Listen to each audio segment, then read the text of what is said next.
Hey guys, I wanted to take time today to explain the 1-3-1 zone offense that I run. It's tweaked a little bit here and there. It's not a standard typical 1-3-1 that I know I was brought up on, and I tweak it a little bit here.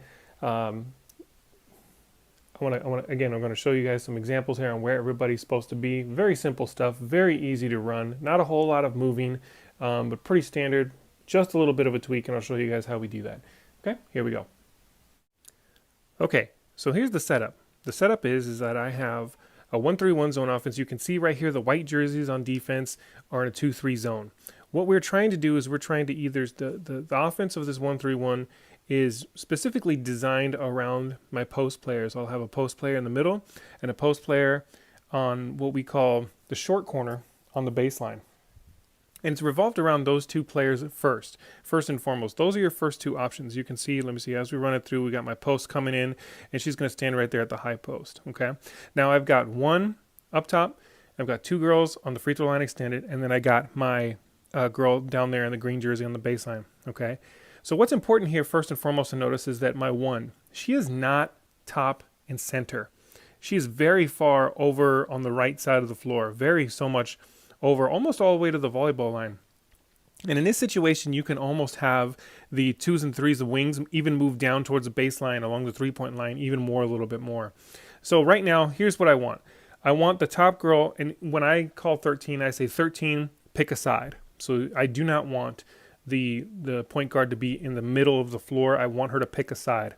Now, whatever side she is on, she's almost all the way to the volleyball line. So whatever side she's on, my baseline girl needs to be in line with her down on the baseline in the short corner.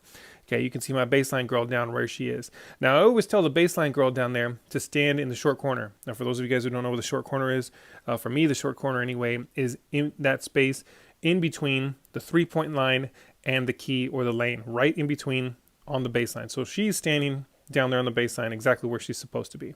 So if I got a girl, your top defender there on the elbow, she's guarding the ball, okay? Then the ball goes to the wing, okay? And who's going to guard her? The girl from the bottom side of the zone, okay? Now, if we swing it like we're going to right now to the baseline girl, and again, she's not all the way out in the corner. That's important, okay? We don't want her to be out in the corner. Why? Because we want the girl number 25 there in the middle. We want her to come out at the ball, therefore leaving her spot in the zone, and that's where we're going to score from. If my offensive baseline girl were all the way out in the corner, then that would be different. I don't believe that the middle girl in the zone would come all the way out to defend her. Okay, so right here we're going to go to the wing, that gets defended, then to the baseline. Then look at that defender in the middle there, right underneath the basket, and she's going to leave and come to the ball, and look at that space that she's leaving open, wide open underneath, bounce pass for an easy layup. Okay, so that's the reason why we have that set up. Look at this. I've also heard another coach call it a triangle. I'm sorry, not a triangle. Diamond, where the four girls on this side of the floor, if you can tell, between my point guard, the wing, the baseline, and the high post, they're making a kind of a diamond shape. And if you think about it, there's four girls on offense on this side of the floor and only three defenders. Okay, now if we wanted to, we can go baseline right here. If this girl gets the ball and she's heavily guarded, let's say the defense had rotated over and we're heavily guarding the lane, then the girl, the wing on the far side would be open for a jump shot on the far side. Okay, but this works out really well. Perfect, exactly like it's supposed to go. Okay, on to the next example. Same thing, different game, same team of mine anyway. So we're in the white jerseys now. Same setup. I got my point guard all the way on one side because I want that top defender to come out to defend her. If she's in the middle of the floor, that doesn't happen. So we want her all the way on one side. And look at my wing on this side right here. She's even further down than the free throw line, extended more towards the baseline, which is fine. There's nothing wrong with that. Okay, that makes that bottom defender come out and get her. Now, my baseline girl right here on this situation right here, she's not as far out as I would like her to be. I probably would have her move out a little bit more. You can see her scoot over a little bit, and then we bounce pass it to her. I always preach the bounce pass in this situation. I don't like passes going over top. So you can see right here, she bounce passes, bounce pass, right then again. So the important thing about this is getting that middle girl in the zone. Look, she's standing right there underneath the basket, right where she should be. But she leaves her spot to come defend the ball, and so we're scoring a layup against a 2-3 zone. Okay, and as you can tell, that coach is pretty mad and upset that these girls didn't rotate over. Okay, so again, even if they did rotate over, and look at my wing on the far side, she'd be open for an open jump shot. Okay, wide open underneath the basket. Okay, so again, it's just a simple thing. Now this one right here, as you can tell, I'm going to play it live here. She's going to just there's going to be a lot of ball rotation here. Swing it once, back and forth, make the defense move to the baseline, bounce pass. This is a great pass to the weak side. Rotate, get a shot.